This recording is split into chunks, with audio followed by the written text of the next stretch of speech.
Hola, Gabriela.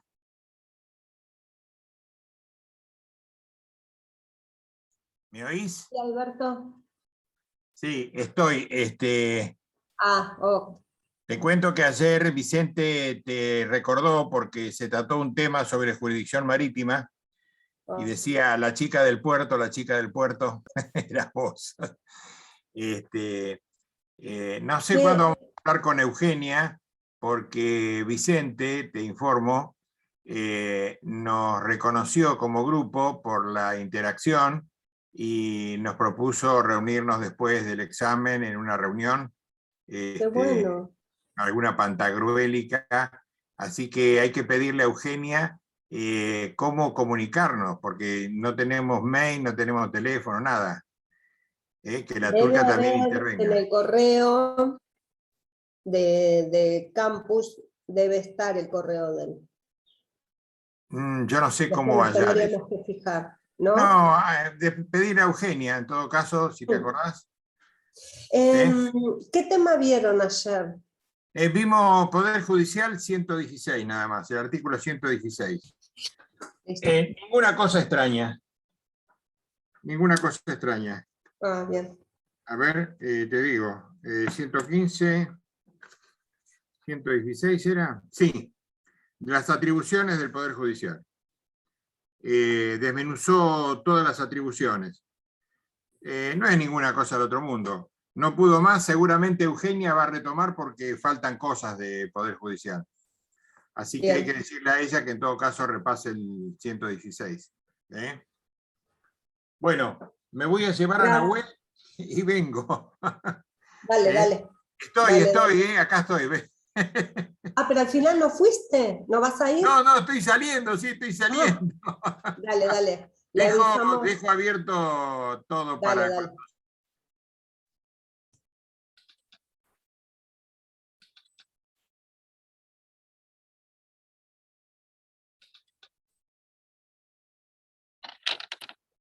Hola, ¿cómo están?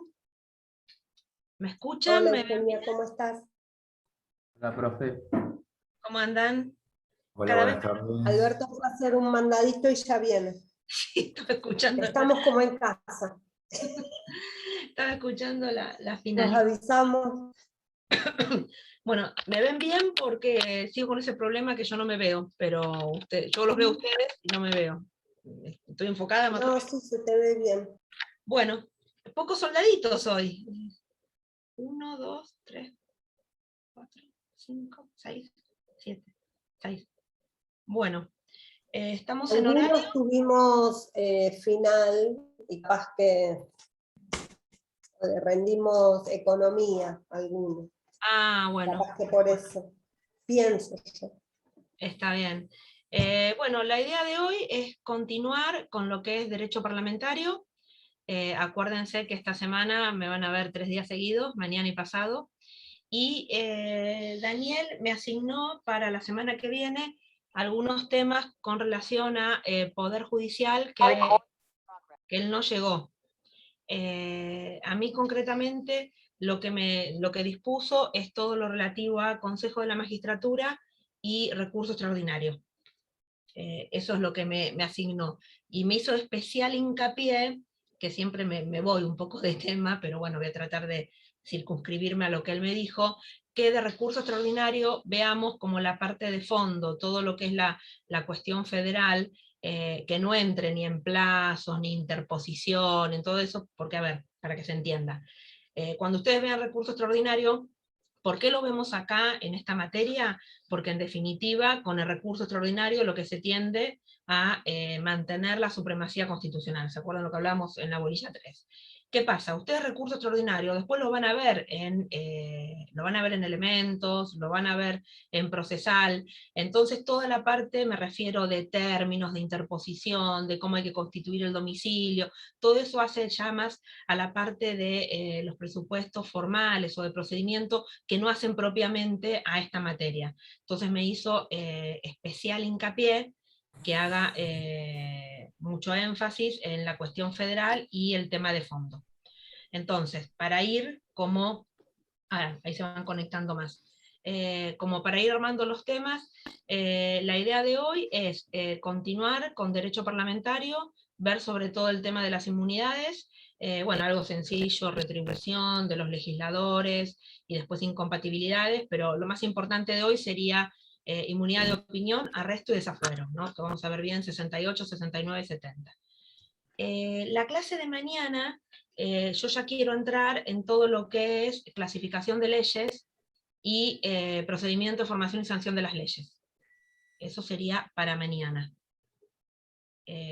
Acuérdense, como les dije la otra vez, que hay dos clasificaciones diferentes para ver, la clasificación tradicional y la moderna. Lo vamos a ver mañana, pero yo voy como adelantando los temas. El jueves, delegación legislativa, artículo 76, y juicio político, artículos 53, 59 y 60. Y el martes que viene, ya con Daniel no tienen más, pero el lunes es feriado, el martes tienen conmigo, vamos a ver todo lo relativo a Consejo de la Magistratura, no me habló nada del jurado de enjuiciamiento, no lo voy a hinchar ahora que está de viaje, pero se los voy a, ¿lo vieron o no? ¿Jurado de enjuiciamiento? No, bueno, entonces lo vemos, 114, 115, Consejo de la Magistratura, jurado de enjuiciamiento y recurso extraordinario. Esos serían los temas para el martes que viene. Y con eso ya quedaría el miércoles, por si tienen alguna duda, no quiero dar como temas nuevos el miércoles, por eso prefiero darles el martes, y con eso tendríamos como terminada la parte de Poder Legislativo y los temas que me delegó Daniel de Poder Judicial. ¿Me escuchan? Porque otra vez estoy con laringitis y estoy medio con la voz baja, pero bueno, estoy tratando de subir un poquito. 2 o 3 temitas sencillos y entramos a lo medular de hoy. ¿Me quieren hacer alguna pregunta? Sí, A Gabriela, profesora. ahí con ganas, Perdón. con impulso, no, sí. ¿Quién? Ayelen. En cuanto, sí, a la temática del proceso de formación y sanción de las leyes, ¿es desde el punto de vista procesal y desde el punto de vista material y formal? ¿A eso se refiere? Perdona, no te entendí bien qué me dijiste. ¿La matemática? Claro, digo, esa clasificación del punto de vista moderno y demás, ¿es desde el punto de vista procesal y desde el punto de vista material y formal de la ley? No. La clasificación, por ejemplo, La porque clasificación hay una clasificación que hace virar campos, que es desde el punto de vista procesal y desde el punto de vista formal y material de la ley. Y no hay otra clasificación moderna, está bien, como dijo. esa es una clasificación, pero yo a la que hago mención de mañana es la siguiente. Antes de la reforma de 1994, clasificábamos como las leyes en leyes federales, leyes de fondo y leyes procesales, que puede ser que es la que más o menos te referís vos. Luego de la reforma, y a partir de varios institutos que se fueron creando, van a encontrar que las leyes se clasifican en leyes orgánicas, leyes de contenido, leyes delegadas. Es una clasificación como moderna que se produjo luego de la reforma de 1994. A esa hago. Por eso tenemos como las dos clasificaciones. La más, te diría, la de antes de la reforma, que igual sigue vigente, y luego de la reforma, producto de estos institutos que se fueron creando, es como que concretamente se clasifican las leyes con un criterio más moderno, pero tomamos en base las dos clasificaciones. Pero ¿cuál sería entonces, digamos, el nombre como para buscarlo específicamente a la que... esta que te digo es la clasificación más moderna luego de la reforma de 1994. Okay. Leyes orgánicas, leyes de contenido, leyes medidas, es decir, por esto que te explico, que luego de la reforma, como se introducen determinados institutos, por ejemplo el Consejo que estamos hablando, el Consejo de la Magistratura, vamos a ver que no todas las leyes, si bien se sancionan desde el punto de vista formal de la misma manera, no todas las leyes desde el punto de vista del fondo son lo mismo. Por eso lo que los autores, luego de la reforma, incorporan esta clasificación. Okay. Mañana vamos a ver un poquito, digo un poquito porque concretamente vamos a entrar en el capítulo 5, el procedimiento de formación y sanción de las leyes. ¿Alguna otra pregunta antes de empezar? ¿Estamos bien? Bueno, siguiendo con derecho parlamentario, que algo empezamos la clase pasada, lo que concretamente comprende el derecho parlamentario son temas relativos al Congreso argentino. Y tenemos, por un lado, el estatus de sus miembros, incluidas sus prerrogativas. Estatus de sus miembros, incluidas sus prerrogativas. Luego, la organización de cada una de las cámaras y el funcionamiento interno, organización de cada una de las cámaras y funcionamiento interno de cada una de ellas, que esto ya vimos algo la clase pasada, y después los presupuestos necesarios y formales para el desarrollo de las distintas funciones parlamentarias. Es simple algo teórico, que simplemente para que ustedes sepan qué es lo que comprende el derecho parlamentario. Entonces, el estatus de sus miembros, la organización interna de cada una de las cámaras, y los presupuestos formales y necesarios para el desarrollo de las distintas funciones parlamentarias. Cuando hablamos del estatus jurídico del legislador, nos estamos refiriendo como a la particular situación que tiene el legislador, que reviste la Constitución, que reviste el legislador de acuerdo a la Constitución Nacional, para que pueda desarrollar sus funciones.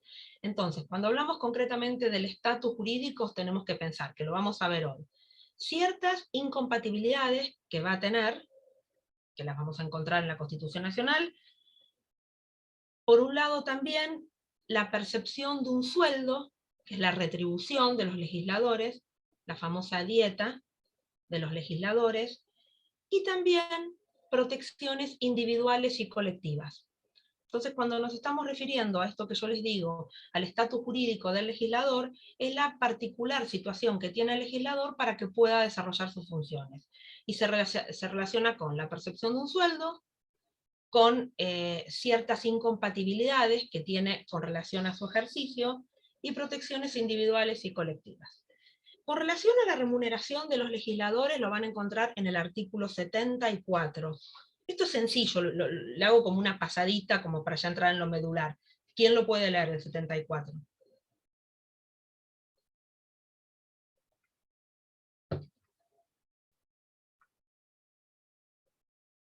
¿Alguno? Sí. Ahí lo leo, profe. Dale. Sí. Bueno.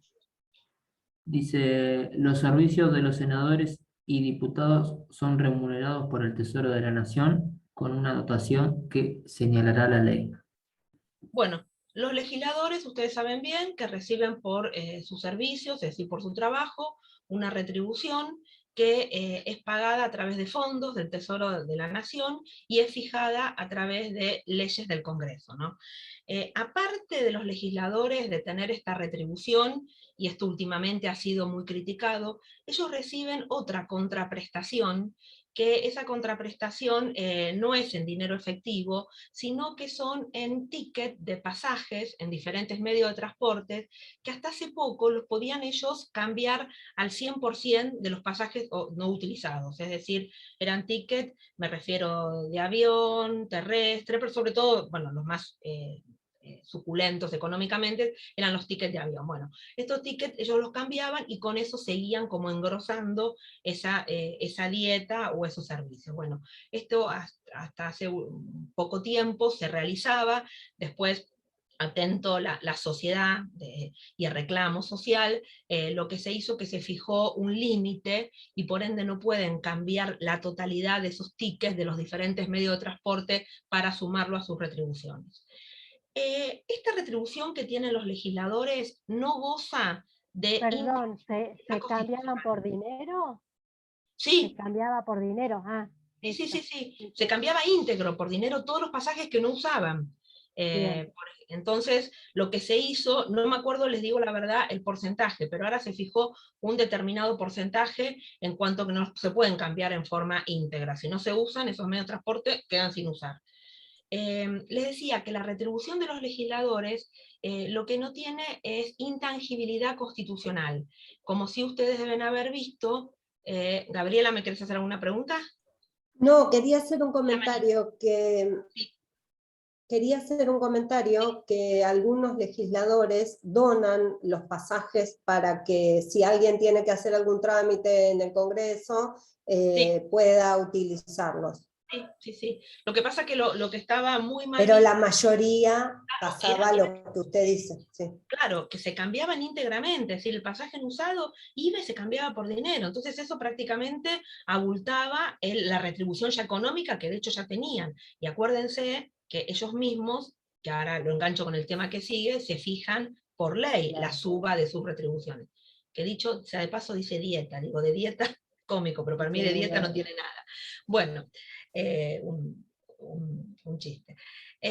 Bueno, a lo que voy. Entonces, los legisladores no tienen con relación a su retribución intangibilidad constitucional, como si ustedes deben haber visto qué otros funcionarios tienen esto de la intangibilidad. Los Que no puede, jueces. muy bien, ¿qué es Intangibilidad en las remuneraciones y en el cargo, y a su vez, acorde a los índices inflacionarios del país. bien, pero ¿qué es Ayelen intangibilidad? Y digamos que no puede Que no verse pueden, cenado el número, digamos como el importe como de su retribución o compensación por su trabajo. que no pueden disminuirse el sueldo, ¿no? Y que Eso no tienen ganancias sobre lo... claro, pero a lo que voy, la intangibilidad en las remuneraciones apunta a eso, que no se pueden disminuir las remuneraciones, que sí lo tiene, como dice Ayelen, el binomio en los presidencial cargos y en y las los jueces. remuneraciones. Bueno, ¿qué quiero decir con esto? Otro chiste voy a hacer. Es decir, que podrían los legisladores, a través de una ley, como no tienen la intangibilidad constitucional, bajarse sus remuneraciones. Pero bueno, otro chiste, ¿no?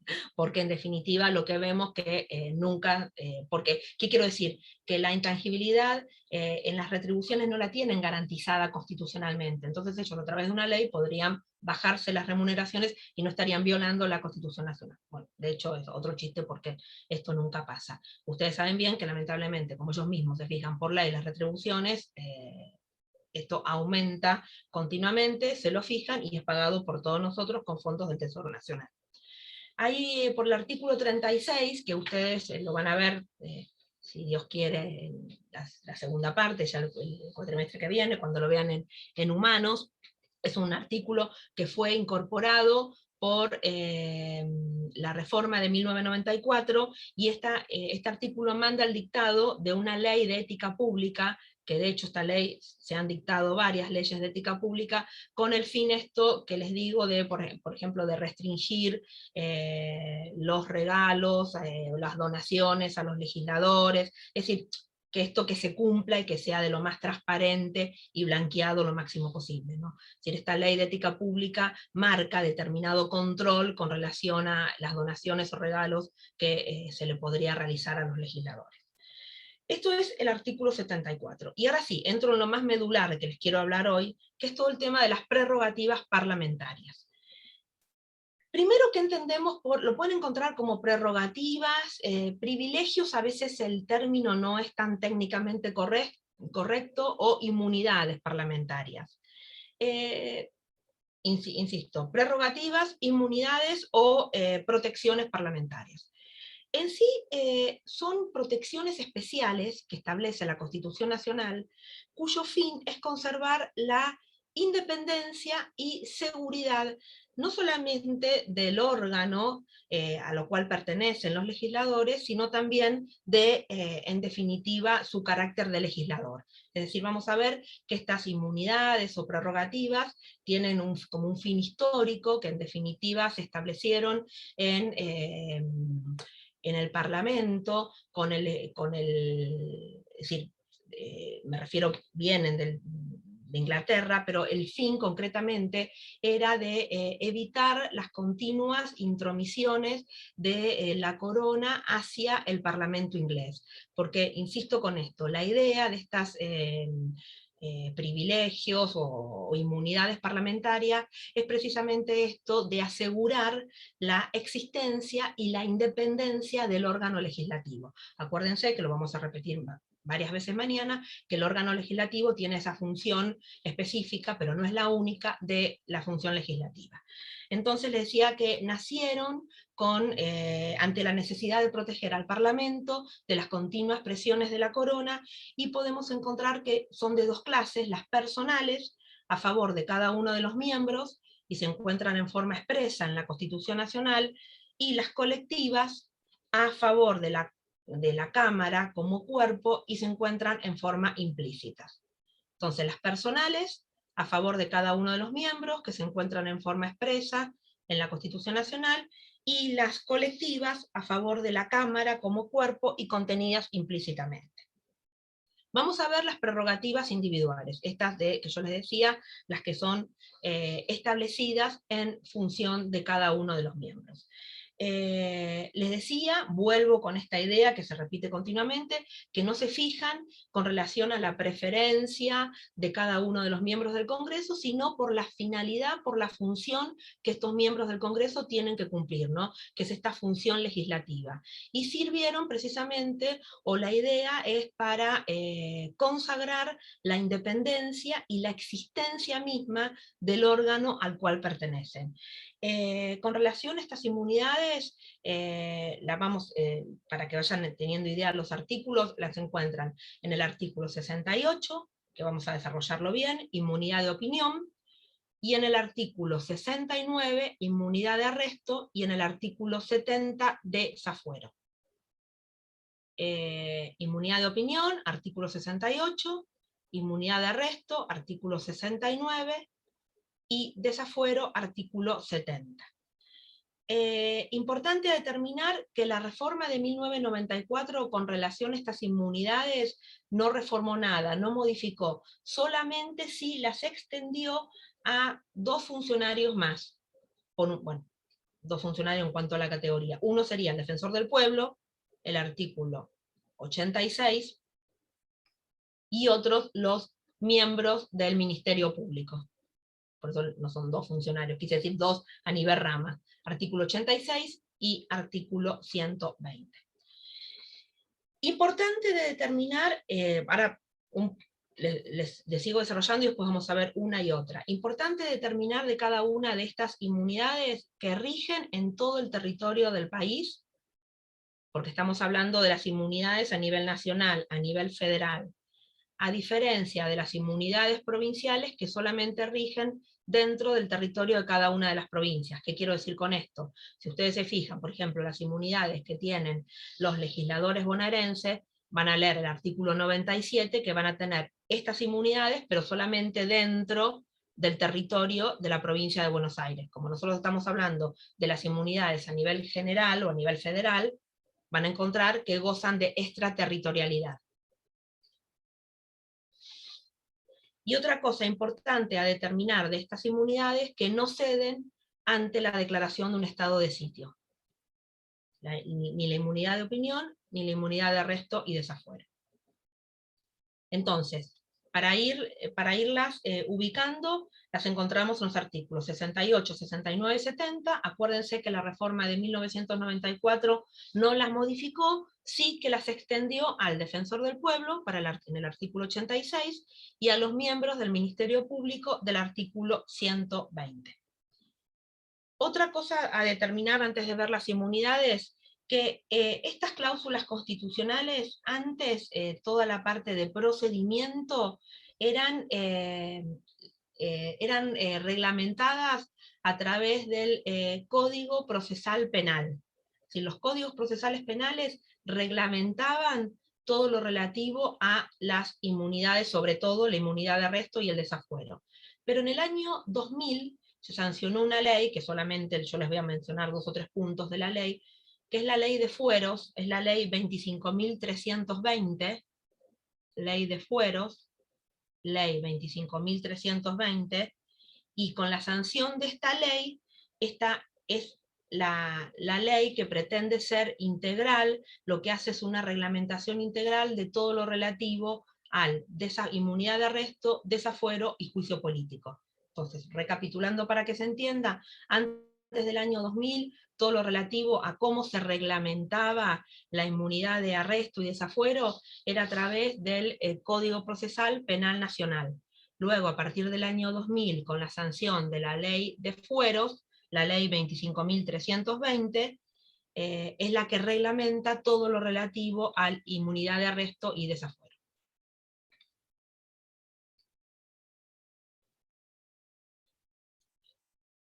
¿Vamos bien?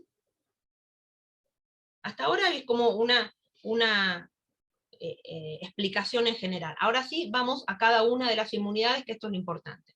Inmunidad de opinión. ¿Quién puede leer el artículo 68? Sí. Sí. Ninguno de los miembros del Congreso puede ser acusado, interrogado judicialmente, ni molestado por las opiniones o discursos que emita desempeñando su mandato de legislador.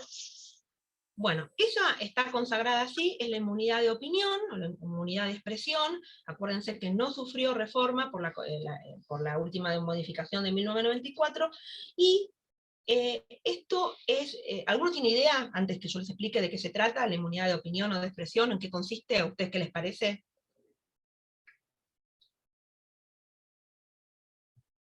No lo sé, pero creo que me imagino que debe ser respecto a la censura, que nadie puede censurar lo que un legislador opine. Está bien, y esto como... Y no le pueden hacer, No pueden ser no le pueden hacer perseguidos por sus juicio. opiniones. que de a uno. A ver, Roxana. Sí. Que no pueden ser perseguidos por sus opiniones o por lo que declaren en la Cámara o en público también. Por ejemplo, cuando hacen alguna declaración periodística, tampoco. Bueno, ahora hay que entrar en eso, ¿no? Pero en principio, Claro. así como idea general, como para irlo desarrollando, ¿en qué consistiría? Que no pueden... Que no pueden ser perseguidos por su opinión. Está bien, que no pueden ser, y esto de ser Cierta perseguidos... expresión, supongo. Ahí voy, pero esto que no pueden ser perseguidos, si uno lo quiere trasladar como a términos más democráticos, que no pueden ser llevados a juicio sería, ¿no? Porque a veces el Claro. término perseguido da otra idea. Que no pueden ser llevados a juicio por las expresiones que emitan, y después ahora vamos a explicarlo bien, porque tenemos un término, mientras estén desempeñando, como establece el artículo 68, la función legislativa. Ahora vamos a ver dentro, fuera, qué es lo que pueden hacer, vamos a ver en definitiva todo el contexto. Pero para que se entienda concretamente, consiste que no pueden ser llevados a juicio por las opiniones que viertan, estoy dando me refiero una definición para que se entienda, y ahora vamos concretamente a los términos, por las opiniones que viertan, ejerciendo, por eso desempeñando, ejerciendo su mandato como legislador. Ahora, ahora vamos a ver todos los detalles, ¿no? Tanto la doctrina como la jurisprudencia sostienen que esta inmunidad de opinión tiene un carácter absoluto, es decir, un carácter absoluto, un carácter amplio, que no pueden ser, me refiero, establecidas excepciones de ningún tipo. Vamos a ver cuáles serían, y siguiendo un poco como la idea de Néstor Quiroga. Quiroga lo desarrolla muy bien porque él habla de conductas protegidas, ámbito temporal, ámbito espacial, creo que es Quiroga. ¿Cuáles serían las conductas protegidas? En definitiva, no digo, creo que es Quiroga el que lo desarrolla así, después me quedé pensando.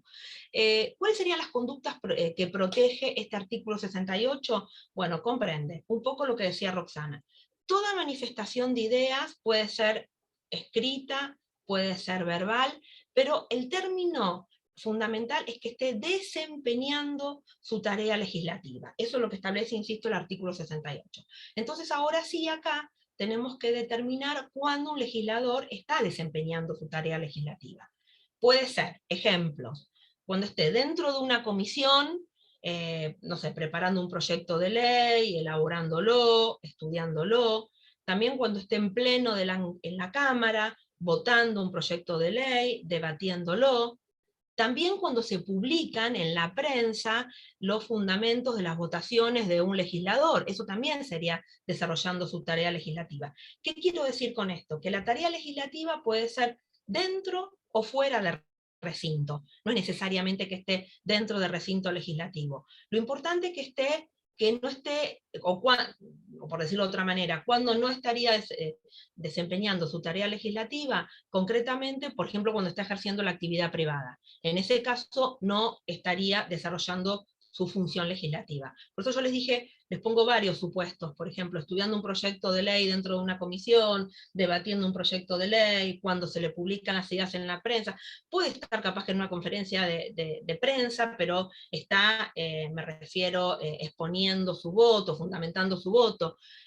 Lo que dice la doctrina, que a veces es como medio complicado delimitar cuándo no está desarrollando su tarea legislativa, y que en caso de duda, por esto que consagró la Corte y la doctrina, tenemos que estar teniendo en cuenta una consideración amplia, ¿no? Porque es un principio absoluto.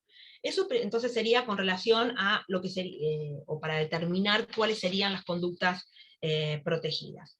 ¿Cuál sería el ámbito temporal? Porque acá hay una diferencia sustancial con relación a la inmunidad de arresto. Y a veces hay una pequeña preguntita de examen ahí siempre. ¿Será en receso?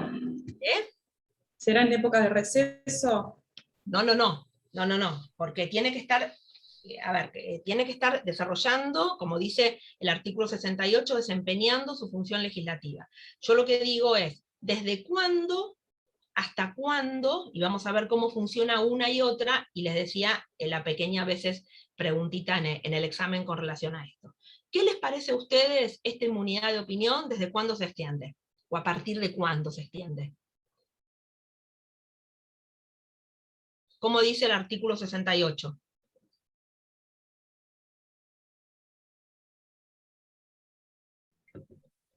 Me dicen desempeñando su mandato, es decir, que supongo que debe ser desde su admisión hasta el último día que ejerce, no sé. Bueno, entonces... O desde... Sí, te escucho. O previo a la admisión. No, pero dice desempeñando. Desempeñando cuando sería. Entonces, ¿desde qué es admitido? Desde su admisión. Bueno, y su admisión, para decirla en términos legislativos, que sería cuando entrega la firma, el certificado, desde ese momento que es admitido. Cuando se incorpora a la Cámara, cuando jura. Bien. ¿Por qué? Lo vamos a ver cuando veamos inmunidad de arresto. La inmunidad de arresto es desde la elección. No los quiero complicar ahora porque todavía no la vimos, pero ahí tienen dos momentos diferentes de tiempo. La inmunidad de opinión tienen desde la incorporación, y la inmunidad de arresto tienen desde la elección. Les digo, claro, por ejemplo, ahora... Siempre ahí dando vuelta con relación a eso. Los legisladores que fueron elegidos recién van a asumir el 11, claro, el 10 de diciembre o el 11. Bueno, sí. Hasta ese momento no están protegidos de la inmunidad de opinión. Perfecto, perfecto. Pero sí del día que se incorpore a la Cámara. Bien. Y una cosa importante, otra diferencia, hay miles de diferencias, pero estoy hablando de las diferencias con relación al ámbito temporal, que esta inmunidad de opinión es vitalicia. ¿Qué les parece a ustedes que sea vitalicia o ad vitam? Para siempre. Para siempre, pero por los dichos o la manifestación de ideas que realizaron mientras desempeñaban el mandato como legislador. Estoy pensando un contraejemplo, que me acuerdo... Perdón, una cosita nada más, para que se entienda eso. Porque cuando digo que es vitalicia, ya el inicio ya quedó bien claro la diferencia entre uno y otro, ¿no? Cuando decimos que la inmunidad de opinión es vitalicia sobre los discursos, o los dichos, o la manifestación de idea que realizaron mientras se desempeñaban como legislador. ¿Qué quiero decir esto? Si fueron legislador 4 años, los va a cubrir esos 4 años. ¿Pero por qué les quiero decir esto? Porque no puede, por ejemplo, el día de mañana, que todavía estoy en la inmunidad y la estoy desarrollando, por eso estoy con varias ideas, si hay una eventual, por ejemplo, demanda de daños y perjuicios, una demanda civil contra los dichos de los legisladores mientras fue legislador, esta inmunidad los cubre. Entonces se dice que es vitalicia mientras ejercieron el mandato. Es decir, que no puede ser procesado posterior a la fecha en la que él finaliza su mandato por cualquier dicho anterior. Su ejercicio, digamos. Ahí está. Claro.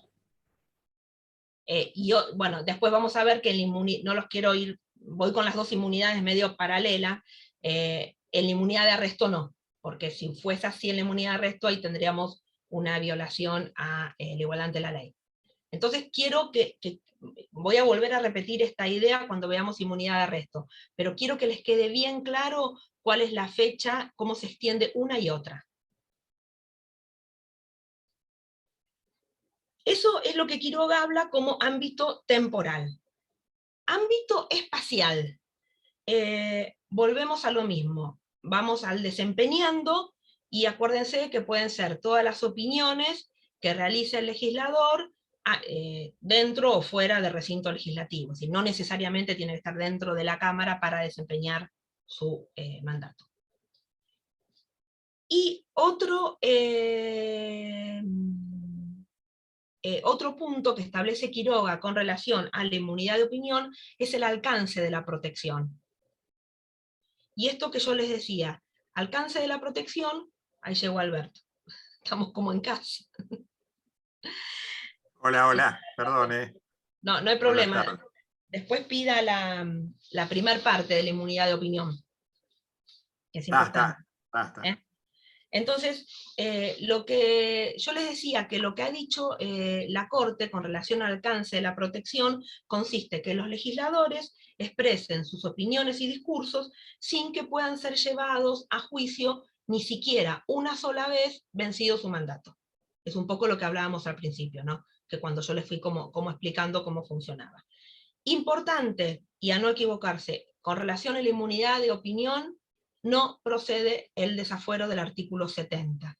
Expresamente esta ley, que yo les dije, la ley 25.320, que es la ley de fueros, dice: se procederá a rechazo in limine a cualquier pedido de desafuero. Es decir, solamente lo único que podría darse en este supuesto, en el caso de un exceso, lo que vimos en la clase pasada con relación a las manifestaciones de los legisladores, ¿se acuerdan la facultad disciplinaria del artículo 66? ¿Se acuerdan? Que lo vimos, remoción, exclusión.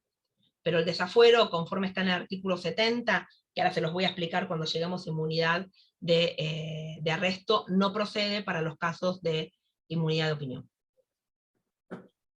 ¿A quién protege? Vuelvo un poco, lo vuelvo a repetir, así Alberto más o menos engancha esta idea. Dijimos que la inmunidad de opinión protege diputados y senadores por el artículo 68, lo que hizo la reforma extendió al defensor del pueblo por el 86, también a los miembros del Ministerio Público del 120, y también cuando, por ejemplo, los ministros o el jefe de gabinete de ministros, o vía interpelación ministerial por el artículo 71, o bien por el 101, son convocados espontáneamente a cada una de las cámaras del Congreso, en esos casos también tienen inmunidad de opinión. Y también al vicepresidente cuando preside el Senado. Serían todos los casos que se tiene esta inmunidad de opinión. ¿Quieren que se los vuelva a decir o los tienen? 68, 86, 120, artículos 71, 101, 106 y 100, inciso 9. Esos los del 100 y 100, inciso 9, calculo que los deben haber visto con Daniel, porque es todo lo relacionado como jefe de gabinete de ministros. ¿Escucho como un ruido? Bueno, quedó entonces la inmunidad de opinión. Bueno, vamos a la inmunidad de arresto, artículo 69. ¿Quién lo puede ir leyendo?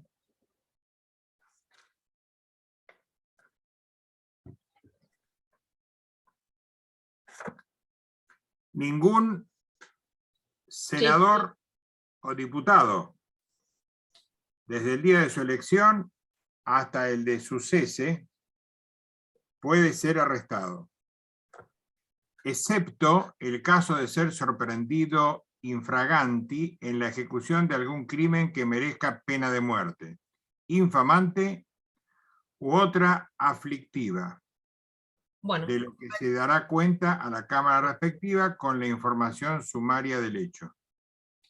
Improbable, bueno, incomprobable. En el artículo 69, ahora lo vamos a explicar bien, porque una de las grandes críticas que se tendría que haber aprovechado la reforma de 1994 para ayornar todo esto, conceptos que fueron quedando. Ahora se los explico bien. En el artículo 69 tienen la inmunidad de arresto, y en el artículo 70 tienen el desafuero, y en el 70 infine tienen efectos del desafuero. Les digo como para ir organizando un poco los temas. Entonces, artículo, ¿qué les parece a ustedes? Primero, como hicimos con la inmunidad de opinión, con sus palabras, ¿qué les parece que es esto de la inmunidad de arresto? Y que no puede ser metido preso. Bueno, así en términos un poco más jurídicos, Alberto. Detenido. Que no puede, entonces que un legislador no puede ser detenido hasta que termine el mandato. Salvo, bueno, no sé, no ser sé. sorprendido infraganti en la ejecución de algún crimen que merezca pena de muerte, que ya no tenemos, infamante u otra aflictiva. Aflictiva, no sé. ¿Qué adjetivo raro? Ahora vamos con esos conceptos. Y en el caso, para que se entienda la idea, y ahora lo vamos a explicar, y en el caso que, por ejemplo, se inicie un juicio penal contra un legislador, y el juez penal interviniente tenga que dictar lo que se llama procesamiento, auto de prisión preventiva, es decir, concretamente, como dice Alberto, lo tenga que meter preso, lo tenga que detener a ese legislador, ¿qué necesita? No, que dicte la prisión.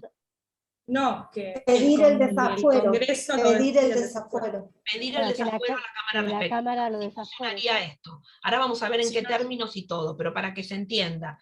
Entonces, se puede perfectamente, olvídense el caso por ahora infraganti, a lo que voy, se puede iniciar un juicio penal contra un legislador, pero el juez interviniente en algún momento, de acuerdo a la prueba que tenga en el proceso, si necesita privarlo de libertad, cuando hablo de privarlo de libertad me refiero a dictar el auto de prisión preventiva o el procesamiento, en ese caso concreto va a necesitar pedirle algo a la Cámara respectiva. Y la Cámara respectiva tiene que votar. Esto es el desafuero que lo van a encontrar en el 70. Por eso cuando hablamos de la inmunidad de arresto, como de la mano, hablamos también del desafuero. Entonces, ¿cuál es el otro artículo infine? ¿El 76? No, el 70, infine, tiene los efectos del desafuero. Ahora, todavía no lo leímos porque voy a empezar como a explicarle la inmunidad de arresto. O sea, es el juez el que le pide a la Cámara que levante, digamos como la inmunidad, digamos, ¿no? Que levante la inmunidad para poder acceder a... Esto de levantar la inmunidad, que le allane el fuero, sería. Y la Cámara lo tiene que votar con una... ¿Se acuerdan que la clase pasada vimos? Con una mayoría agravada. Pero bueno, eso es el final. Vamos ahora por el principio. Otra vez. Entonces, entendimos lo que es la inmunidad de arresto. ¿Cuáles son las conductas que protege esta inmunidad de arresto? Sería todos los hechos presuntamente delictivos, con excepción de los hechos del artículo 68. ¿Por qué? Porque, acuérdense lo que les acabo de decir, la inmunidad de opinión no tiene desafuero. Entonces, protegería esta inmunidad de arresto todos los hechos presuntamente delictivos, excepto los alcanzados los del artículo 68. ¿Qué quiero decir? Que una vez que delimitamos los casos del artículo 68, lo que excede serían los casos de inmunidad de arresto. Primero vamos a la excepción. ¿Cuál sería la excepción? Como establece el artículo 69, es que ese legislador sea sorprendido infraganti. En este caso, si es sorprendido infraganti, cede parcialmente la inmunidad, porque ¿qué es lo que hace el juez penal? Lo arresta, pero igual tiene que pedir el desafuero a la Cámara respectiva, porque nosotros no tenemos desafuero automático. Entonces, en el caso que insisto con esto, ese legislador sea sorprendido infraganti, ahora vamos a ver los diferentes tipos de flagrancia, pero si es sorprendido infraganti, lo que cede, es decir, es arrestado, pero sí o sí tiene que pedir a la Cámara respectiva el desafuero, porque, insisto, no tenemos desafuero automático. Entro en un terreno que ya es de Daniel, no es lo mío, el derecho penal. Van a encontrar tres tipos de flagrancia: estricto, amplio y amplísimo. Estricto es sorprender a ese legislador cuando comete el delito. ¿Sí? El famoso manos en la masa, ¿no? Sorprenderlo, ni bien lo comete. Amplio es perseguirlo inmediatamente después de cometerlo. Amplio. Perseguirlo inmediatamente después de cometerlo.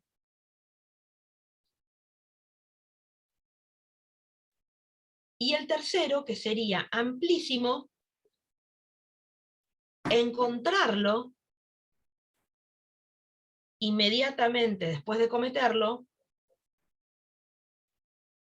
existiendo meras sospechas de participación.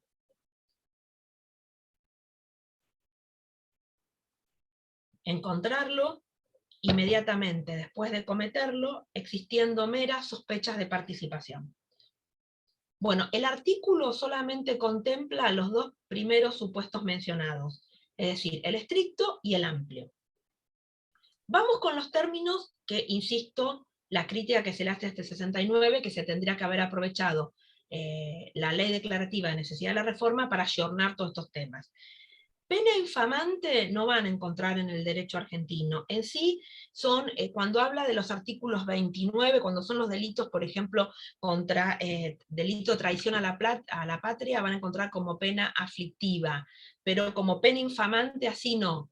¿Qué quiero? Ahora voy con todo esto. ¿Qué les quiero decir con esto? Que la doctrina con este 69 lo que quiso elaborar, que como pena aflictiva o pena inflamante primero tiene que ser un delito, es decir, ¿qué quiero decir con esto? No tiene que ser una contravención o no tiene que ser una falta, y un delito con pena superior a los 3 años. Y a su vez, insisto, haber aprovechado la reforma de 1994, porque ustedes saben bien que nosotros, pena de muerte, obvio, por la adhesión al Pacto San José de Costa Rica, no existe en nuestro derecho. Entonces, lo que se tendría que haber aprovechado un poco la reforma como para ayornar este artículo 69. En síntesis, para entenderlo bien, sería aquellos, en cuanto a la tipificación, que sea un delito, es decir, que no sea una falta ni una contravención, y que tengan pena superior a los 3 años. El ámbito temporal de hasta dónde se extiende esta inmunidad, ya más o menos le fui dando como las pautas cuando vimos la inmunidad de opinión. Fíjense. Perdón, ¿y aflictiva? ¿Y aflictiva? Eso, que sea grave. Aflictiva como sinónimo de grave. Y que sea delito, que no sea falta o contravención. En cuanto al ámbito temporal, yo más o menos cuando recién comparamos una y otra les dije, acuérdense que es importante la inmunidad de opinión desde la incorporación y la inmunidad de arresto desde la elección, ¿no? Como marcaba Gabriela, los dos momentos temporales diferentes. Y también es importante con relación a la inmunidad de arresto, que es hasta la finalización del mandato. Es decir, no se extiende ad vitam, como vimos en el caso de la inmunidad de opinión.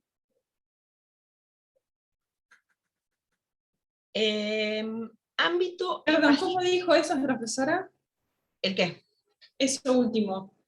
Claro, la inmunidad de opinión, lo vimos hace un ratito, que yo les dije que era vitalicia, que se extendía es decir, toda la vida del legislador por los dichos proferidos, mientras era, en cambio la inmunidad de opinión no, es simplemente cuando termina su mandato como legislador, se extingue la inmunidad de arresto, perdón, la inmunidad de arresto. Ah, por eso está. Sí. Perdón, me quedé en infamante, entonces es como contravención, y aflictiva es como un sinónimo de grave, delito. No, infamante yo les decía que, les quise decir que no hay en el derecho argentino, Bien. En el artículo 29 y 119 bien, le asignan ese carácter a la pena que merece delito de traición a la patria. Bien. Yo les decía que aflictiva son todas las que se aplican para comisión de delitos. Por Bien. eso, de modo que no puede ser detenido infraganti un legislador por una falta o contravención. Genial.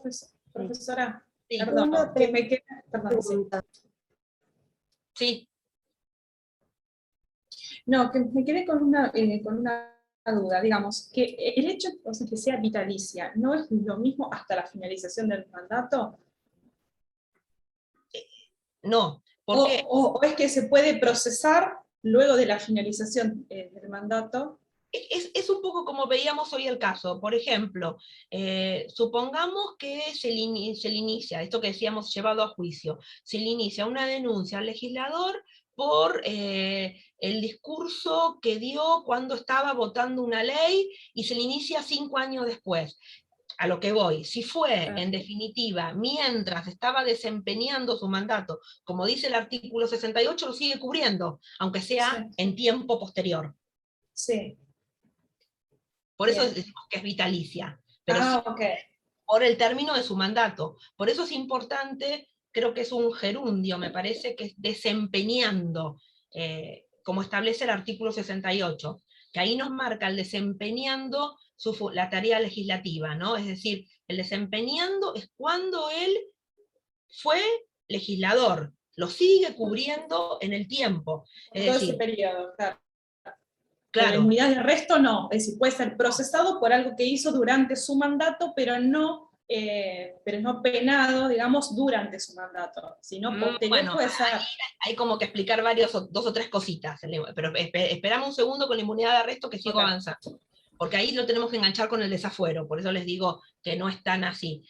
Acuérdense, otra cosa importante a delimitar, que el desafuero no rige para los casos de inmunidad de opinión, ¿no? Eso es importante. Es decir, no se puede allanar el fuero por inmunidad de opinión, por eso yo les decía que es de carácter absoluto, la inmunidad de opinión. Con relación al ámbito, entonces el ámbito temporal lo vimos, el ámbito espacial. Una pregunta, a mí no, me quedó la duda desde el momento temporal que comienza a regir, ay, se me fue, la inmunidad de arresto. Desde la elección. Como habíamos dicho, perfecto, me quedó la... Sí. Artículo 69. Acuérdense esos momentos bien de tenerlo bien claro en la cabeza, de uno y otro.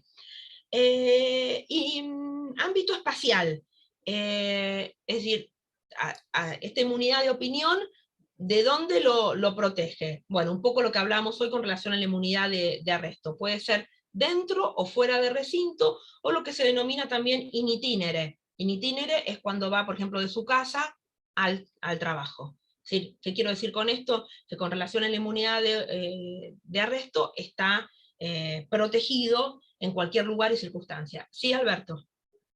Sí, el 68 es a partir de que jura, no antes como en el caso del 69. Sí, eso ya lo vimos, sí. Sí, pero él no estaba cuando lo vimos. Claro. Por eso volví, se nos dije... Si emite opinión antes de jurar, sí puede ser... Bueno, no, pero por eso ya se lo dije como 2 o 3 veces, que vean la diferencia en cuanto al ámbito temporal de una y otra. Pero está bien la aclaración. Concretamente, volvemos con eso, la inmunidad de opinión es desde la incorporación a la Cámara. Y la inmunidad de arresto es desde la elección. La inmunidad de opinión es vitalicia, ad vitam. Sí, porque sería otra la redacción del 68, en ese caso, que fuera limitada al tiempo del mandato. Tendría que ser otra. A determinar bien esos momentos en cuanto al ámbito temporal. Claro. Bueno, el ámbito espacial, entonces ya se los dije, puede ser dentro o fuera de recinto, o lo que se denomina in itinere, en cualquier lugar y circunstancia. Y por último, de la inmunidad, porque tenemos que terminar de ver la inmunidad de arresto para ver el desafuero, efectos del desafuero y la ley de fuero. El alcance de la protección de esta inmunidad de arresto.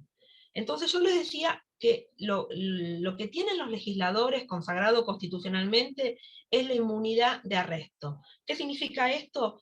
Arresto, privación de libertad dispuesta por autoridad competente. Pero el proceso penal, de hecho, se tiene que iniciar, se debe y se puede iniciar. Se inicia contra el legislador hasta un momento, le diría crucial, donde ese juez penal interviniente tiene que privarlo de su libertad. Cuando lo tiene que privar de su libertad es donde él tiene que pedir a la cámara respectiva el desafuero. Entonces, la inmunidad, les decía, es de arresto, no es inmunidad de proceso penal, sino inmunidad de arresto. Lo que no puede hacer ese juez penal es pedir concretamente el arresto de ese legislador, si no estamos en la excepción de infragante. Fíjense, cuando ahora vamos a ir leyendo también el 70, cuando la Constitución dispone, que esto es importante, que cada Cámara tendrá que examinar el mérito, ahora lo vamos a leer, cada Cámara debe examinar el mérito del sumario. Si cada Cámara tiene que examinar el mérito del sumario, es como que sí o sí hay un sumario iniciado con anterioridad a que la Cámara, en definitiva, vote o no el desafuero. Por eso les digo que el allanamiento del fuero es posterior a la iniciación del juicio.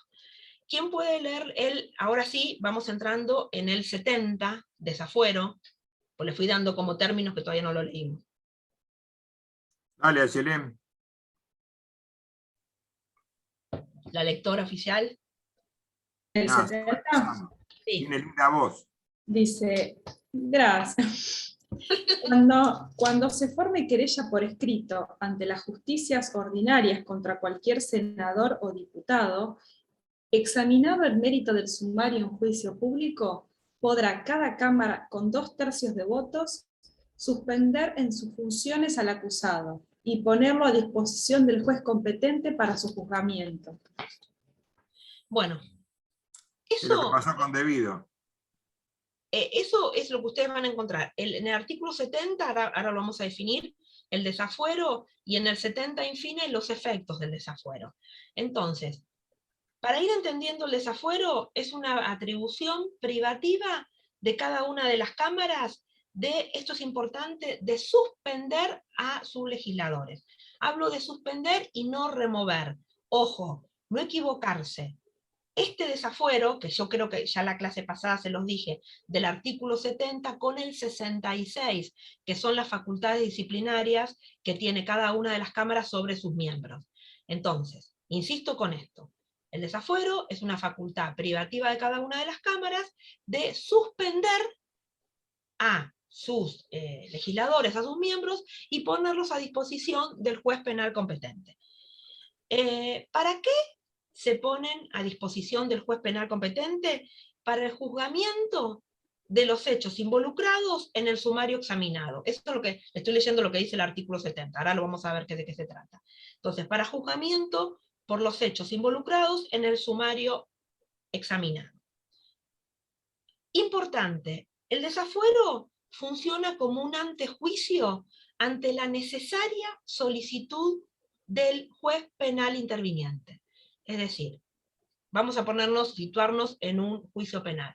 El juez penal interviniente, si no estamos en la excepción del 69, con los antecedentes, con la prueba que reunió en ese juicio penal, y tiene que dictar el auto de procesamiento, el auto de prisión preventiva, es decir, tiene que detener concretamente a ese legislador, ¿qué es lo que tiene que hacer? Comunicar a la Cámara respectiva para que se vote el desafuero. Ahora vamos a ver en qué términos y cómo. Pero importante, acuérdense que el juicio penal, capaz que viene iniciado hace 2 o 3 años, es en el momento, él no puede dictarle un auto de prisión preventiva a un legislador si sigue teniendo su fuero, porque es lo que hablamos hoy con Ayelén, lo tiene que allanarle los fueros.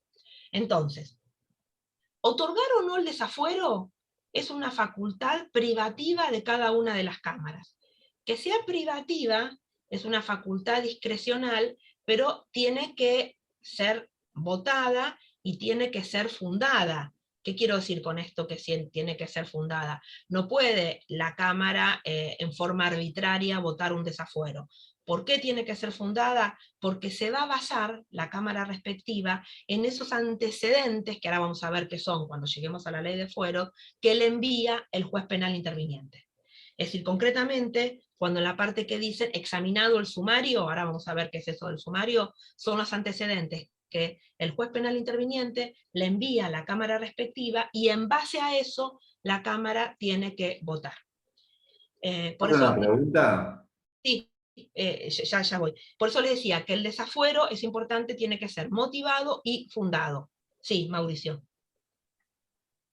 No, me quedé pensando en esto que estaba diciendo, porque en realidad no es que analice, o sea, se expone lo que el juez penal instruyó, pero en realidad lo que hacen las cámaras es votar y nada más, en definitiva.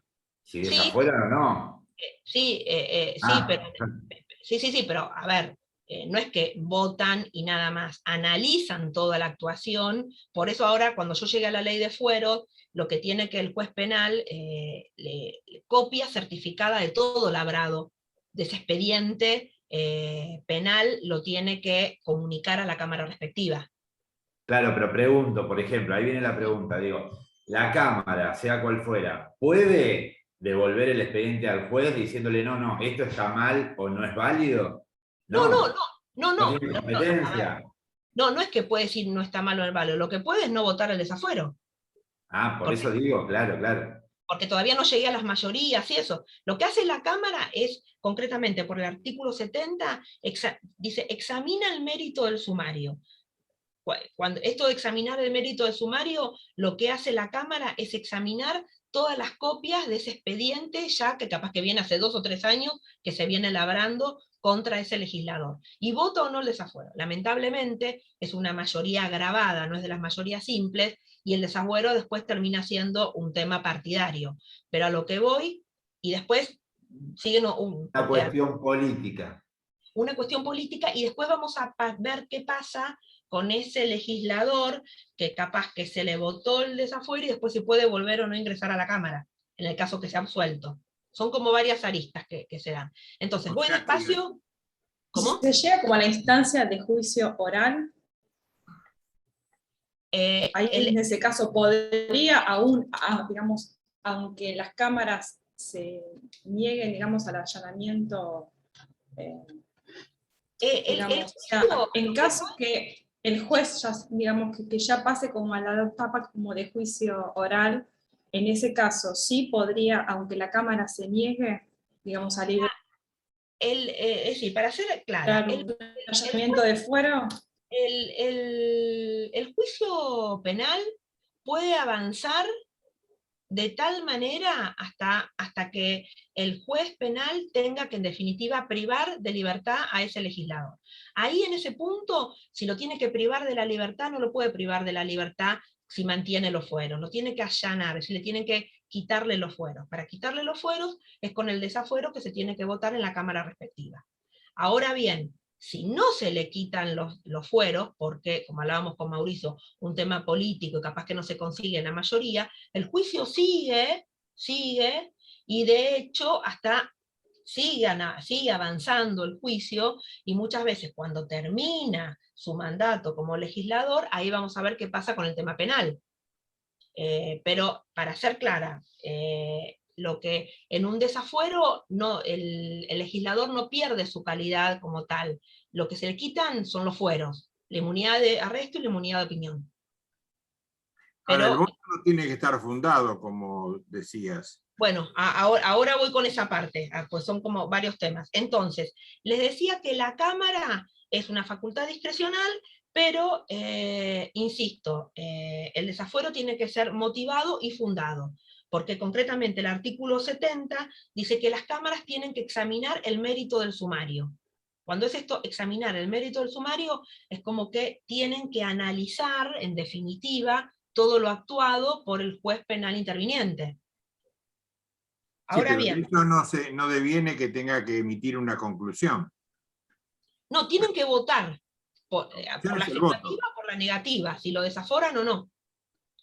El artículo 70, y se los voy a leer, así que si quieren queda claro, ¿quién lo puede volver a leer el 70? Así, porque son como varias cosas que surgen de ahí. Lo leo. Dale. Cuando se forme querella por escrito ante las justicias ordinarias contra cualquier senador o diputado, examinado el mérito sumario en juicio público, podrá cada Cámara, en 2/3 de votos, suspender en sus funciones al acusado y ponerlo a disposición del juez competente para su juzgamiento. Bueno, una cosita, eso de cuando se forme, también, este artículo se tendría que haber ayornado. Cuando se formen querellas por escrito, pongan como sinónimo de denuncia, ¿no? Eso de querella por escrito como sinónimo de denuncia. Les digo concretamente los pasos para que proceda el desafuero, que son los pasos que establece el artículo 70. Primero, pedido, para que se entienda, no darle un término, pedido del juez penal que está procesando al legislador, quien debe remitir el sumario a la Cámara respectiva. Pedido del juez penal que está procesando al legislador, quien debe remitir el sumario respectivo. Podemos saber qué es esto del sumario, ¿no? Entonces, acuérdense, un pedido que el juez penal interviniente dice, yo hasta acá tengo que privarlo de libertad a este legislador. Lo tengo que, como dice Alberto, meter preso. Tengo que dictar el auto de prisión preventiva. A ver, te mando el sumario, te mando todo lo actuado por mí y voten el desafuero. Y después veo, en definitiva, en base a lo que votan, a ver qué es lo como sigue. Entonces, primero hay un pedido de ese juez ante la Cámara respectiva.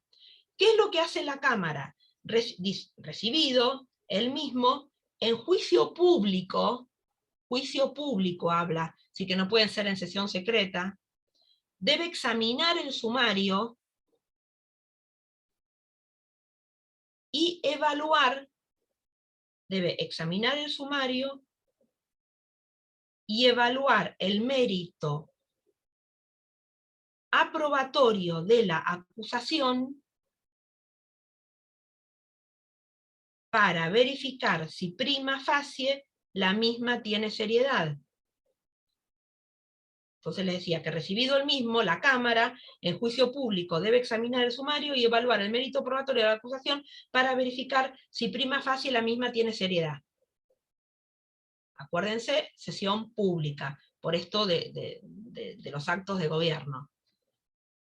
Y en caso afirmativo, acá sí hablamos de una mayoría agravada, la Cámara lo tiene que votar con el voto de los 2/3 partes de los miembros de cada Cámara. Los miembros presentes, no de la totalidad. No lo dice, pero son presentes. ¿Por qué se utiliza el término seriedad? Porque acá habla de mérito. Bueno, mérito como valoración, como seriedad, es decir, en definitiva, es la evaluación que hacen los integrantes de la Cámara. Como por decirlo de otra manera, como valoración de lo actuado por ese juez penal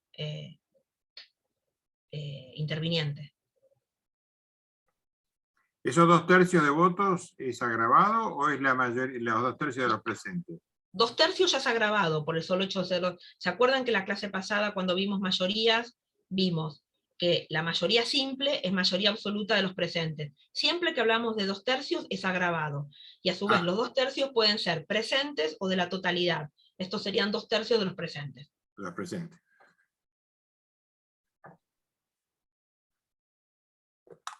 Sigo avanzando un poquito más porque son varias cuestiones. Efectos del desafuero. Los efectos del desafuero los van a encontrar en el mismo artículo 70, infine, donde dice, suspender en sus funciones al acusado y ponerlo a disposición del juez competente. Suspender en sus funciones al acusado y ponerlo a disposición del juez competente. La pregunta del millón, no se lo remueve por un desafuero, es decir, simplemente se lo suspende en sus funciones, se le allanan sus fueros, no deja de ser legislador, no pierde la calidad de legislador. Se le allanan los fueros, es despojado de sus fueros, de la inmunidad de arresto y por supuesto también de la inmunidad de opinión. ¿El legislador puede renunciar a los fueros para someterse a un juicio? Renunciar directamente a los fueros, sí, pero no lo veo. Pero tiene que aceptarlo la Cámara. Pero no se olviden, a ver, porque quiero terminar de desarrollarla y así lo vemos. No se olviden que el tema de las inmunidades, la de opinión y sobre todo la de arresto, es en definitiva, es un instituto que a ver, para que se entienda, no, constitucionalmente está establecido de una determinada manera y después en los hechos, en definitiva, funciona de otra. ¿Qué quiero decir con esto? Muchas veces, lamentablemente, se eligen, el domingo elegimos diputados, senadores, y a veces están procesados y se utiliza en definitiva a veces la banca legislativa para tener los fueros. Porque ustedes saben perfectamente, ahora que están viendo cómo funciona el desafuero, que con la inmunidad de arresto concretamente se evita la pena de prisión mientras se dure por lo menos los 4 años de diputado, los 6 de senador. Entonces, ¿qué les quiero decir con esto? Lamentablemente, a veces se utiliza la banca política no por la vocación del legislador, sino para mantener vigentes los fueros y evitar la prisión, ¿no? Es un poco casos, millones. Carlos, como dice Vicente, el Carlos. El Carlos. Se refugió en los fueros. Mauricio, sí. Todavía no entré en los efectos del desafuero. No, dos preguntas. Una, ¿puede ser un legislador candidato y electo siendo procesado? Sí. Sí, ok. Y en ese efecto que tiene, vamos a suponer que asume y es electo y asume, ¿bien? En ese caso queda guardado en un cajón el expediente penal. No. No. El expediente penal es por el efecto del desafuero, insisto, si el juez penal tiene concretamente que dictar el auto de prisión preventiva, si lo tiene que detener por la prueba que ya tiene en el juicio penal, tiene que comunicarlo a la Cámara respectiva, y la Cámara tiene que votar el desafuero. Si vota, porque fíjate que es una mayoría agravada, si no lo vota el desafuero, mientras dure su mandato no lo puede arrestar, pero el proceso penal sigue. No, está bien, perfecto, pero digo, si no lo arrestaron antes de ser candidato, menos que lo van a arrestar cuando ni lo fueron. Pero esperá, no es que Entiendo el proceso, sí. Claro. Porque vos capaz que justo, por ejemplo, a lo que voy, que él cuando se presenta como candidato, por decirlo, se presenta por candidato, es un proceso como ponele, que esté recién iniciado, y va más o menos al mismo término cómo va transcurriendo el proceso y su candidatura. A lo que voy, que lo que vos no podés hacer con un legislador, si tiene las inmunidades, es concretamente, si no lo allanás previamente, detenerlo. Entonces muchas veces, un poco, por eso yo les explicaba, que lamentablemente se utiliza a veces la banca del Congreso para evitar, sobre todo legisladores que están muy comprometidos y con muchos procesos en contra, se utiliza la banca del Congreso para evitar la cárcel. Porque es decir, mientras no me desaforen y mientras no se consiga la mayoría, pues después es un tema, lo que hablábamos recién, de mayorías partidarias, mientras no me desaforen y yo sigo en la banca del legislador, evito la cárcel. Lamentablemente, entre comillas, funciona como una especie de aguantadero, por decirlo de una manera. Voy a quedar escrachada que graban todo. Pero bueno, no es una especie, es un aguantadero. Bueno, total. Puesto, condicional. Pero bueno, de hecho hay muchos, y después muchos que lamentablemente, como es una mayoría agravada, porque son 2/3 de los presentes, ya ahí en definitiva es un tema de bloque partidario. Entonces, si ese legislador pertenece a un determinado partido político, no se va a estar analizando mucho el sumario de los hechos, nada. Es la orden del bloque de no votar sobre el desafuero de un determinado legislador. Entonces ahí, si no conseguís la mayoría, el proceso penal sigue, pero él no continúa libre. Es eso. 2 o 3 cositas más del desafuero como para que se termine de entender. Entonces, les decía, en el caso que se vote el desafuero no pierde su calidad de legislador. Lo que le ocurre concretamente es que pierde sus inmunidades, la de opinión y la de arresto. ¿Qué pasa? La pregunta, si ese legislador es absuelto. Por ejemplo, supongamos, un poco siguiendo lo que decía Mauricio, que capaz que terminó el juicio penal, se le dicta sentencia en el juicio penal y es absuelto. Bueno, la pregunta, ¿reasume directamente su cargo o no? Pregunta del millón. ¿El cargo no lo perdió? Por ejemplo, que todavía esté vigente el cargo, ¿no? Por eso no lo perdió el cargo. ¿Reasume directamente? La Sí, pregunta. habrá una comunicación. Pareciera que sí, pero no sé. ¿Qué les parece al resto? ¿Cómo es la Reasume, pregunta? pero el cargo no lo ha perdido, sigue siendo legislador.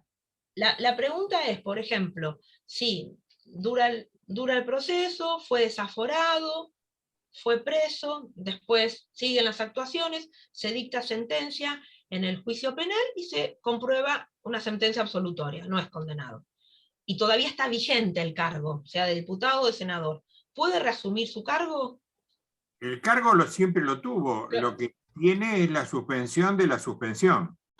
Pero si está desaforado, no, en ese caso no, porque se supone que la Cámara ya, digamos, dio el visto bueno a que hay una, digamos, como que hay un sumario y se investiga, o no se investiga, Pero, se a ver, acuerdo que está para desaforarlo. a mí me parece que no, porque el desafuero quita solamente la inmunidad de arresto y de opinión. ¿Sí? Claro, pero no de función. Entonces, por lógica... Perdón, por ese lado van bien, pero tienen que relacionarlo con 2 artículos que vimos en la clase pasada, que yo les enseñé. Esta es bien pregunta de examen oral, para un lado o para el otro. ¿Qué facultad tiene cada una de las cámaras? 2 artículos.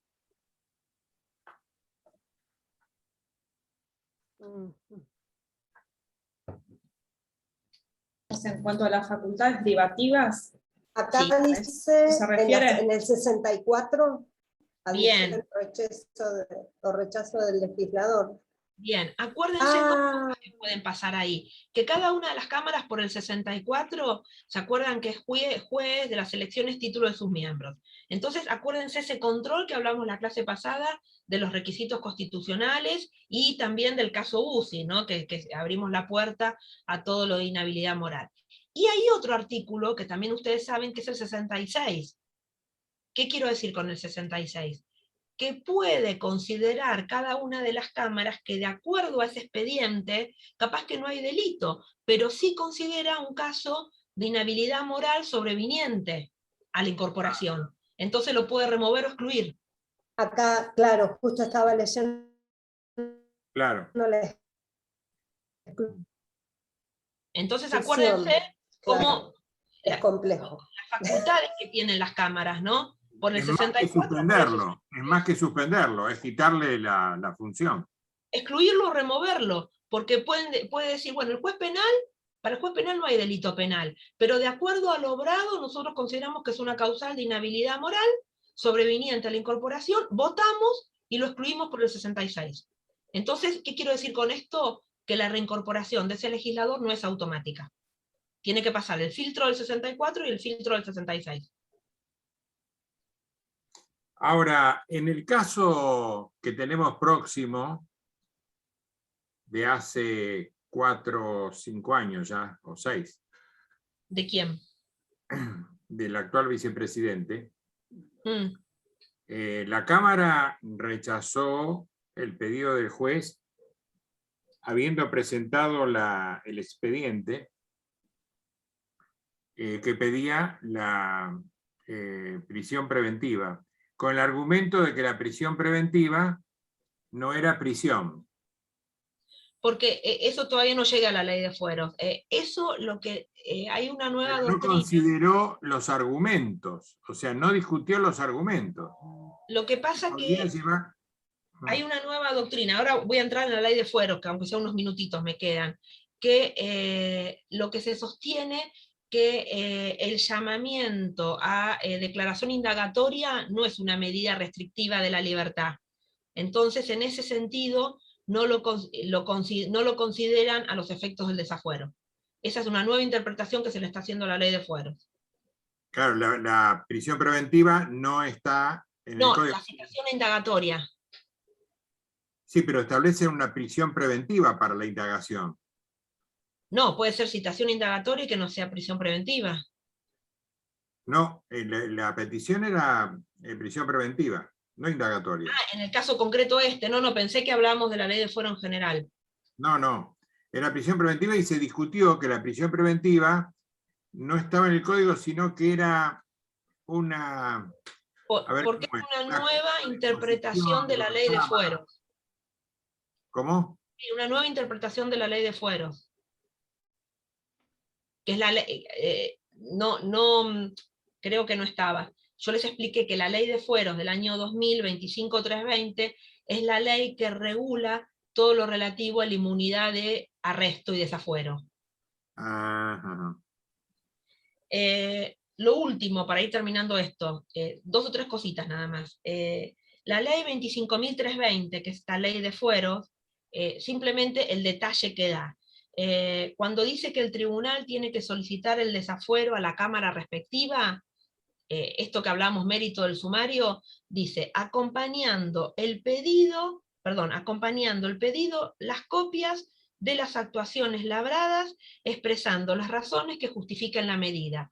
Es un poco lo que hablábamos con Mauricio, es decir, esto de qué sería examinar el mérito del sumario, tiene como que ese juez penal interviniente copias labradas de todo lo actuado y tiene que hacer un informe de las razones que justifiquen el desafuero por parte de la Cámara. Esta solicitud, y esto es como lo más complicado, tiene que ser girada de manera inmediata a la Comisión de Asuntos Constitucionales. Ustedes saben que las comisiones, en este caso la Comisión de Asuntos Constitucionales es una de las comisiones permanentes que se encuentra dentro de cada una de las cámaras. Entonces, este pedido, fíjense por qué también todo cae en el vacío. Este pedido del juez penal tiene que ser girado de manera inmediata a la Comisión de Asuntos Constitucionales de la Cámara respectiva, que tiene que emitir un dictamen dentro del plazo de 60 días. Entonces, recibe el pedido por el juez, tiene que la Comisión de Asuntos Constitucionales emitir dictamen. La Cámara, a su vez en pleno, tiene que tratar la causa dentro del plazo de 180 días de ingresada, haya o no dictamen de comisión. La Cámara debe tratar la causa dentro del plazo de los 180 días de ingresada, haya o no dictamen de comisión. Y acá es lo que se le critica a esta ley, que se establece un plazo máximo de 180 días y guarda silencio sobre el incumplimiento del plazo. Es decir, ¿qué quiero decir con esto? Se trató que la ley de fueros de establecer un plazo como para que obligar medio a la Cámara que se expida, es decir, como diciendo, mira, te estamos dando 180 días, te estamos dando 6 meses desde que el juez penal te está avisando que tenés que desaforar a este legislador. Expedite dentro de este plazo. Pero ¿qué pasa? En el caso que la Cámara no lo haga, no hay ningún tipo de sanción ante el incumplimiento. Entonces puede ser que el pedido de desafuero vaya a la Cámara, simplemente la Cámara no lo trate y no haya sanción. Entonces es lo que se le critica bastante a la ley de fueros, ¿no? La falta de sanción, de poner un plazo y no establecer una sanción para el caso de incumplimiento. Se está utilizando el término sanción en 2 sentidos acá, ¿no? Bueno, esto lo utiliza la doctrina. La Cámara en los 120 días. 180. No nada. Sí. El desafuero no se concreta. No, queda en un stand-by. A lo que voy, que lo que quiere el juez penal es que la Cámara se expida. Ajá. Lo que pasa que lo que no le pusieron como un término perentorio, si bien le pusieron un término perentorio, no le establecieron a la Cámara. Lo que pasa es que ahí ya entramos en un tema medio ríspido, por la independencia que hay entre los poderes. ¿Cómo van a sancionar a la Cámara? Y bueno, pero también le ponen un plazo y no lo cumple, entonces queda en una situación media de incertidumbre. Y para ir redondeando lo del desafuero, si se vota, por ejemplo, y es denegado el desafuero, obvio que no se puede, bueno, ya lo hemos dicho, pero para que quede claro, obvio que no se puede la detención de ese legislador. Y en el caso que hubiese sido detenido, porque se trata del caso de la excepción del 69, ahí se lo tiene que dejar en libertad. Por ejemplo, si es un caso de ser aprendido, como yo les dije, con la mano en la masa, le comunica, vota la negativa, libre. Es como que es bastante conflictivo, por decir, entender un poco, no entenderlo es fácil, darnos cuenta de cómo funciona el desafuero, pero insisto, esta no fue capaz la idea que los constituyentes de 1853 le dieron al desafuero, ¿no? Es decir, un poco lo que hablamos hoy. No, la idea no era estar amparando supuestos legisladores de comisión de delito y que eviten la cárcel, ¿no? Era precisamente esto del desafuero, era para que, y la inmunidad de opinión y la inmunidad de arresto, esto que yo les explicaba hoy, para que los legisladores ejerzan su función en forma libre, independiente y sin presiones, no para evitar ser detenidos. Como que se le está dando hace unos cuantos años, y producto de la cantidad de delitos que hay, como una versión al desafuero que no fue la versión constitucionalmente dispuesta. Bueno, para cerrar con esto, y sencillo, y son 2 artículos, después lo leen ustedes, calculo que ya vieron la diferencia con relación a las comisiones. Saben que hay comisiones permanentes, comisiones especiales, comisiones bicamerales, eso saben cuáles son unas y otras. Y para terminar con la parte de derecho parlamentario, tendrían que ver incompatibilidades, que es algo sencillo, que las van a encontrar en los artículos 70 y, ya le digo, 72 y 73. Es decir, las incapacidades, quienes no pueden ser legisladores, y concretamente en el hipotético caso, como establece el artículo 72, sí, me tengo que retirar, no hay problema, por eso traté de 72 y 73, incompatibilidades. Bueno, importante, no hay problema, Gabriela, importante para determinar, sepan bien cómo funcionan la inmunidad de opinión, la inmunidad de arresto y el desafuero. Esto es lo importante de hoy. ¿Dónde está lo de las comisiones?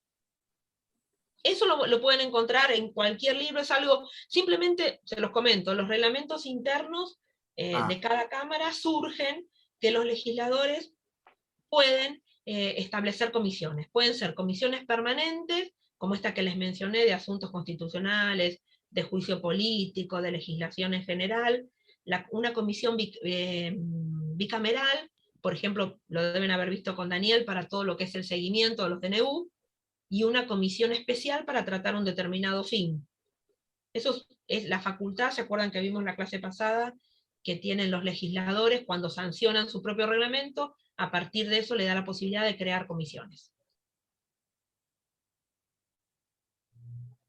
Bueno, clase mañana, espero que me dé la voz. Acuérdense, vayan mirando un poco lo que hablaba con Ayelen, las clases de leyes que puede sancionar el Congreso. Sobre todo, Ayelen, que me preguntabas luego de la reforma de 1994. ¿Qué tipos de leyes puede sancionar el Congreso? Acuérdense que tienen una clasificación tradicional y una clasificación moderna. Tradicional u ortodoxa. Y después vayan para mañana, que es bastante larguito, lo tenemos que desarrollar, al capítulo 5 de la formación y sanción de las leyes. Capítulo 5 de Poder Legislativo. Mañana tenemos que ver todo de una cámara a la otra, los reenvíos, qué pasa. ¿Vieron algo de veto o no? ¿Con Daniel? No. Dijo muchos temas, ¿no? Bueno, mañana yo lo trato de abarcarlo de veto. No, la formación y sanción de las leyes no. No, pero formación y sanción de las leyes es poder legislativo, pero después toda la parte de veto parcial, es más como se vincula poder ejecutivo con legislativo. Eso sí, se vio con el tema de las facultades del Ejecutivo. La facultad legislativa del Ejecutivo. Bueno, bueno, bien. Bueno, ¿alguna pregunta? ¿Y el de las atribuciones, el 75? El 75 yo se los voy a dividir. Muchas de las atribuciones del 75 ustedes las vieron. Es decir, vieron la parte impositiva, vieron la parte tributaria, vieron el 75 inciso 22 y el 24. Les conviene son las implícitas, ¿no? ¿Cómo? Esas son, digamos, las del 75 son las implícitas, así como también las que están por fuera del 75, pero en la Constitución. 75 son expresas, las tenés en forma expresa en el artículo 75. Y después atribuciones del Congreso vos vas a encontrar dentro y fuera del 75. En todo el articulado, sí. ¿Y las implícitas?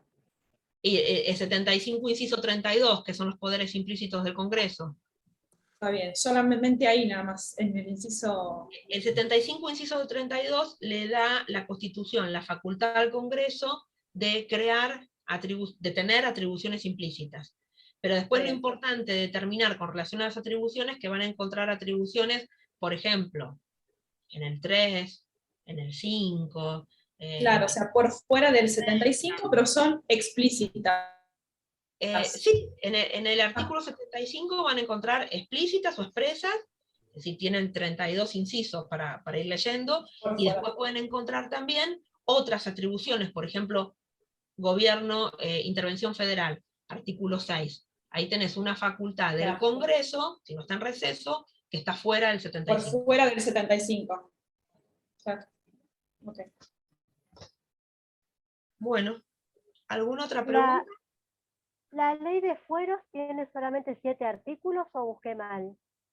Es cortita, es cortita. Ah, sí, pero que para que no se compliquen, porque no, es simplemente lo que hace la ley de fueros, reglamenta todo lo relativo al desafuero. Pero bueno, y un poco los plazos que les quise marcar. Bien, no, yo para darle una leída y tener una idea. Listo, gracias. Bueno, nos vemos mañana. Hasta mañana. Hasta mañana. Mañana. Chao, profe. Mañana.